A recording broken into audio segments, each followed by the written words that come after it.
더불어민주당의 정태호 의원님 질의해 주십시오. 예, 좀 유감스러운 거는 우리 이상희 의원님이 아까 이재명 그 당시 경기도지사와 최백원 교수 대담 내용을 마치 무슨 자백한 것처럼 틀었는데요. 그거는 경기도가 정상적으로 대북 사업을 하는 것에 대해서 설명하는 자리였습니다. 뭐 특별한 도움 뭐 이런 얘기 나오는데 정부를 지칭하기도 하고요.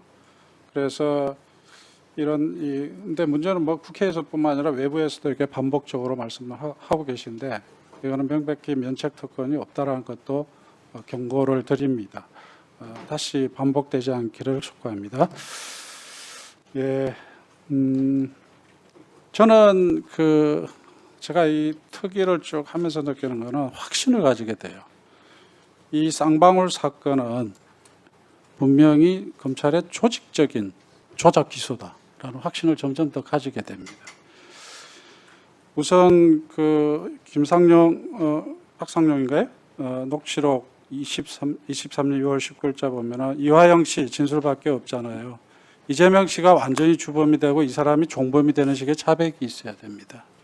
저는 계속 그것 때문에 답답해 가지고 전화를 드렸습니다. 추가 수사들은 제가 다 못하게 하고 있습니다. 우리 서민석 변호사님 기억나시죠? 네, 명백히 거래하는 거 아닌가요?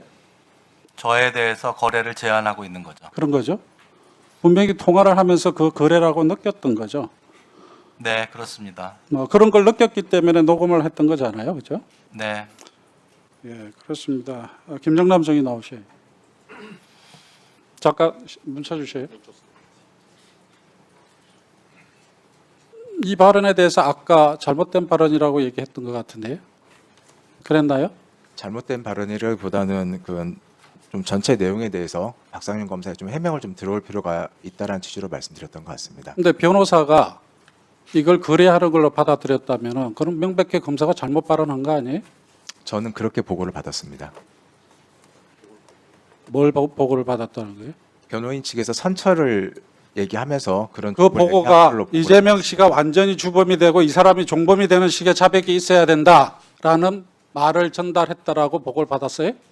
그런 뭐 구체적인 디테일은 아니지만 뭐 특가법 검사가 이렇게 해도 일반 되는 거예요? 뇌물로 그렇게 보고를 받았습니다. 이거는 검사가 아니라 양아치예요. 제가 볼 때는. 이런 식의 거래가 어디 있어요.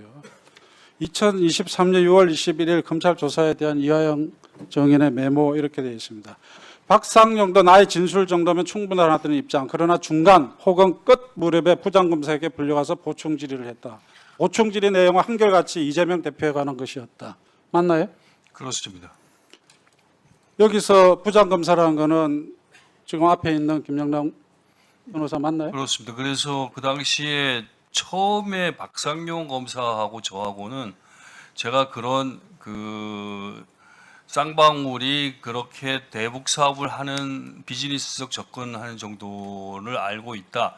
이런 정도만 진술하면은 아까 지금 서민석 변호사님하고 박상용 검사하고 얘기했었던 그런 부분에 대해서 거래가 되는 것이냐 이렇게 얘기했고 박상용 검사는 그렇다고 얘기해서 그렇게까지만 얘기를 했는데 박상용 검사가 그 다음 갔다 오면서 계속 안 된다 얘기하고 한 명분이 부장검사를 만나거나 윗선을 만나고 왔더니 그렇게 해서는 안 된다 그래서 점점 더 저에게 더 구체적인 진술을 요구하고 더 강한 허위 진술을 요구하게 되는 그런. 그러니까 박상용한테 얘기했던 게 이제 이하영 정의는 이 정도면 됐다고 생각했는데 안 되니까는 지금 부장검사가 불러가지고 또 질문까지 하고 그런 거잖아요. 그렇습니다. 그러니까 직접 개입해가지고 아까 뭐 서민석 변호사님한테도 전화도 하고 그랬다 그러는데 직접 불러가지고 또 질의까지 한 거잖아요. 저한테 직접 와서 그 과정에서 제가 한번 저를 보좌해서 봤는데 그런 거에 대해서 구체적으로 얘기하지는 않았습니다. 그냥 힘든지 않느냐 뭐 이런 식으로 회의를 하면서 뭐 다 6월 30일 검찰 조사에 대한 이하영 정인의 메모.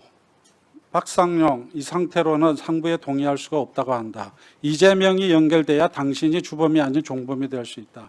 이전 진술로는 부장검사와 상부가 만족할 수 없다고 한다며 이재명에게 보고하였다는 보다 구체적인 정황을 요구했다. 그렇습니다. 그거 그렇죠? 지금 저 글을 제가 2023년 그 당시에 썼으니까 지금 상황에서 이렇게 녹취로 확인된 내용하고 너무나 제가 묘사한 것하고 똑같지 않습니까? 왜 똑같은 거야 하면 제가 그 당시에 굉장히 그런 말을 많이 자주 들었기 때문에 반복적으로 들었기 때문에 그렇게 표현할 수 있었던 것입니다.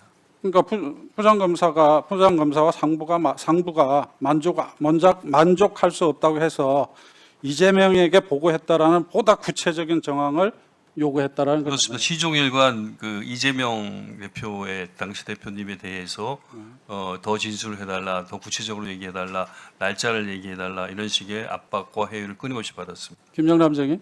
네. 아까 모든 수사 내용들은 다 보고받고 그리고 위에 또 차장한테 보고하고 그 검찰총장한테도 보고되고 그렇게 된다고 그랬잖아요. 예, 주요 수사 내용은 다 보고가 됐습니다.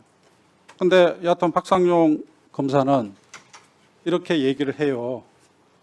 부장검사와 상부가 만족할 수 없으니 구체적으로 답변해라 요구하고 있다. 그런데 이 내용의 문제는 공개적으로 지금 이 공개된 녹취에 그대로 나오잖아요. 자, 그래서 우리 이 정인한테 물어보는 거예요. 이런 지시한 적이 있어요? 답변을 좀 드리도록 하겠습니다. 짧게 하세요. 예.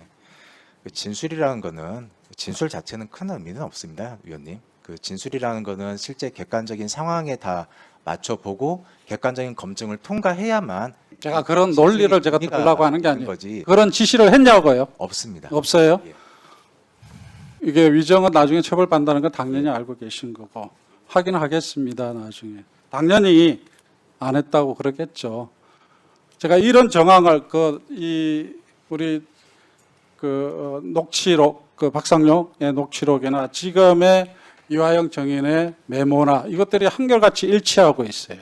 그렇기 때문에 제가 볼 때는 또 아까 정인께서 말씀하신 것처럼 윗선에 다 보고가 됐던 것이기 때문에 저는 이런 상황을 놓고 보면은 검찰이 아주 조직적으로 이 쌍방울과 이재명 당시 경기도지사를 연결시키는 그 기획돼서 이루어진 조작기수다.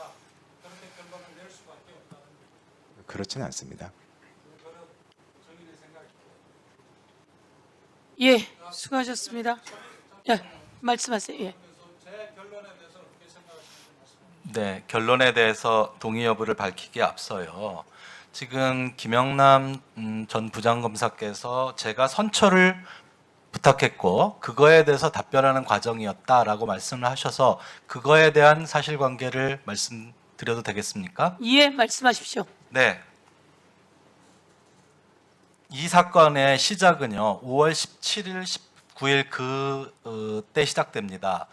저는 그 사실을 모르고 있었는데 5월 23일 날 법정에서 이화영 부지사한테 처음 얘기를 들었고요.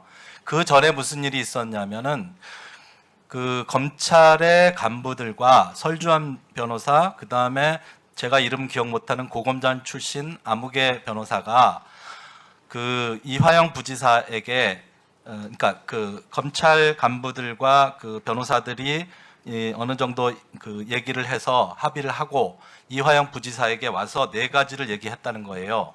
당신이 이러이러한 얘기를 해주면 가족들에 대해서 수사 확대하지 않고 그 다음에 정치적 동지인 이해찬 전 총리 등에 대해서 수사 확대하지 않고 그 다음에 법인 그 카드 뇌물 사건에 대해서 무죄 주장을 하더라도 반박하지 않고 주범 종범으로 만들어 주겠다라는 얘기를 그 5월 17일 내지 19일 그 무렵쯤에 아마 이화영 부지사에게 다 얘기를 했었고요. 그때 이제 변호사님들하고 그런 얘기가 있었다고 이제 저는 들었고요. 제가 공개한 녹취록에도 그런 얘기가 나옵니다. 그래서 설주환 변호사 나하고 상의도 없이 왜 그랬지라고 하는 내용들이 나오고요. 그 다음에 제 기억으로도 박상용 검사가 저에게 이미 그 아주 난처한 그 표정을 지으면서 설주환 변호사에게는 이미 검찰 간부들이 다 얘기를 했습니다. 그리고 이화영 그 부지사에게도 다 했습니다라고 그 얘기를 했던 것이 기억나고요. 아마 이 부지사께서도 똑같이 기억하실 겁니다. 그런 상황에서 제가 선처를 요구한다고요? 아니요. 저는 거기서 당신들이 이미 그런 압박과 회유 속에서 이 부지사가 어떤 진술을 했고 그 진술이 나온 이상 당신들이 얘기한 대로 지켜라 라고 얘기한 거죠. 그러면서 자꾸 박 검사는 그럼 상부에 올라갔는데 여기는 안 된다더라, 이건 안 된다더라. 그래서 이거 뭡니까? 이 부지사는 이미 진술을 했는데 왜 당신들은 약속을 안 지킵니까? 라고 요구한 적은 있습니다. 예, 수고하셨습니다. 예, 다음은 국민의힘의 신동욱 의원님 질의해 주십시오.